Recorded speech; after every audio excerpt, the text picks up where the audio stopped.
انہوں نے کہا کہ اپنے آقا کے پاس واپس جاؤ اور اس سے پوچھو کہ ان عورتوں کا کیا حال ہے جنہوں نے اپنے ہاتھ کاٹ لیے تھے، بے شک میرا پروردگار ان کے فریب سے خوب واقف ہے۔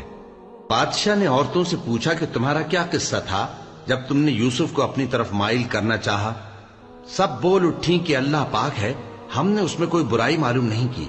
عزیز کی بیوی نے کہا، اب سچی بات تو ظاہر ہو ہی گئی ہے، اصل یہ ہے کہ میں نے اس کو اپنی طرف مائل کرنا چاہا تھا اور وہ بے شک سچا ہے۔ یوسف نے کہا کہ میں نے یہ بات اس لیے پوچھی ہے کہ عزیز کو یقین ہو جائے کہ میں نے اس کی پیٹھ پیچھے اس کی امانت میں خیانت نہیں کی، اور اللہ خیانت کرنے والوں کی چال کو چلنے نہیں دیتا، اور میں اپنے آپ کو پاک صاف نہیں کہتا، کیونکہ نفس امارہ انسان کو برائی ہی سکھاتا رہتا ہے، مگر یہ کہ میرا پروردگار رحم فرمائے، بے شک میرا پروردگار بخشنے والا ہے، مہربان ہے۔ اور بادشاہ نے حکم دیا کہ اسے میرے پاس لاؤ، میں اسے اپنا مصاحب خاص بناؤں گا۔ پھر جب ان سے گفتگو کی تو کہا کہ آج سے تم ہمارے ہاں صاحب منزلت ہو اور صاحب اعتبار ہو۔ یوسف نے کہا، مجھے زرعی پیداوار پر مقرر کر دیجئے، کیونکہ میں حفاظت بھی کر سکتا ہوں اور اس کام سے واقف بھی ہوں۔ اس طرح ہم نے یوسف کو ملک مصر میں جگہ دی اور وہ اس ملک میں جہاں چاہتے تھے رہتے تھے۔ ہم اپنی رحمت جس پر چاہتے ہیں کرتے ہیں اور نیکوکاروں کے اجر کو ضائع نہیں کرتے، اور جو لوگ ایمان لائے اور ڈرتے رہے ان کے لیے آخرت کا اجر بہت بہتر ہے۔ اور یوسف کے بھائی کنعان سے مصر میں غلہ خریدنے کے لیے آئے تو یوسف کے پاس گئے، تو یوسف نے ان کو پہچان لیا اور وہ ان کو نہ پہچان سکے۔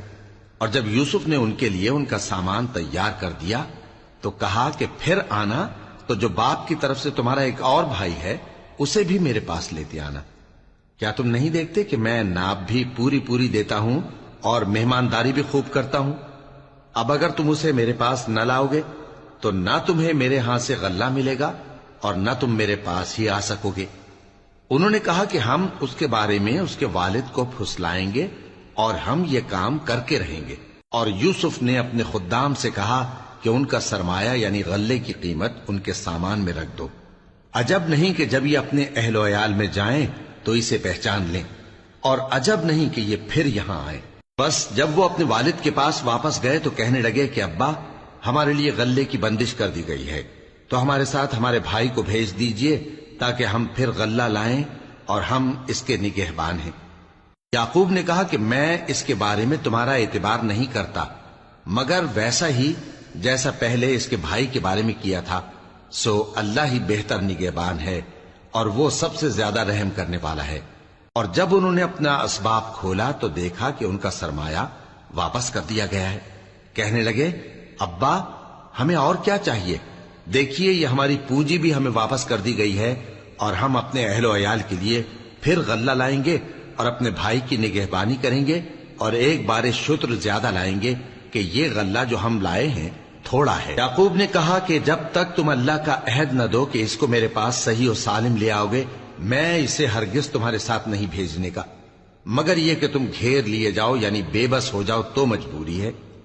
پس جب انہوں نے والد کو اپنا قول دیا تو یعقوب نے کہا کہ جو قول و قرار ہم کر رہے ہیں اس کا اللہ ضامن ہے، اور فرمایا کہ اے میرے بیٹو، ایک ہی دروازے سے داخل نہ ہونا بلکہ جدا جدا دروازوں سے داخل ہونا، اور میں اللہ کی تقدیر کو تو تم سے روک نہیں سکتا، بے شک حکم اللہ ہی کا ہے، میں اسی پر بھروسہ رکھتا ہوں، اور اہل توکل کو اسی پر بھروسہ رکھنا چاہیے۔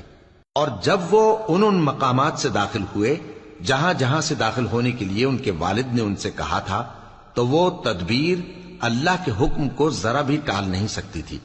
ہاں، وہ یعقوب کے دل کی خواہش تھی جو انہوں نے پوری کی تھی، اور بے شک وہ صاحب علم تھے، کیونکہ ہم نے ان کو علم سکھایا تھا، لیکن اکثر لوگ نہیں جانتے۔ اور جب وہ لوگ یوسف کے پاس پہنچے تو یوسف نے اپنے حقیقی بھائی کو اپنے پاس جگہ دی اور کہا کہ میں تمہارا بھائی ہوں، تو جو سلوک یہ ہمارے ساتھ کرتے رہے ہیں اس پر افسوس نہ کرنا۔ پھر جب ان کا اسباب تیار کر دیا تو اپنے بھائی کے تھیلے میں آپ خورا رکھ دیا۔ پھر جب وہ آبادی سے باہر نکل گئے تو ایک پکارنے والے نے آواز دی کہ قافلے والو، تم تو چور ہو۔ وہ ان کی طرف متوجہ ہو کر کہنے لگے کہ تمہاری کیا چیز کھوئی گئی ہے؟ وہ بولے کہ بادشاہ کا کٹورا کھویا گیا ہے۔ اور جو شخص اس کو لے کے آئے اس کے لیے ایک بار شتر انعام، اور میں اس کا ضامن ہوں۔ وہ کہنے لگے کہ اللہ کی قسم تم کو معلوم ہے کہ ہم اس ملک میں اس لیے نہیں آئے کہ خرابی کریں اور نہ ہم چوری کیا کرتے ہیں۔ وہ بولے کہ اگر تم جھوٹے نکلے یعنی چوری ثابت ہوئی تو اس کی سزا کیا؟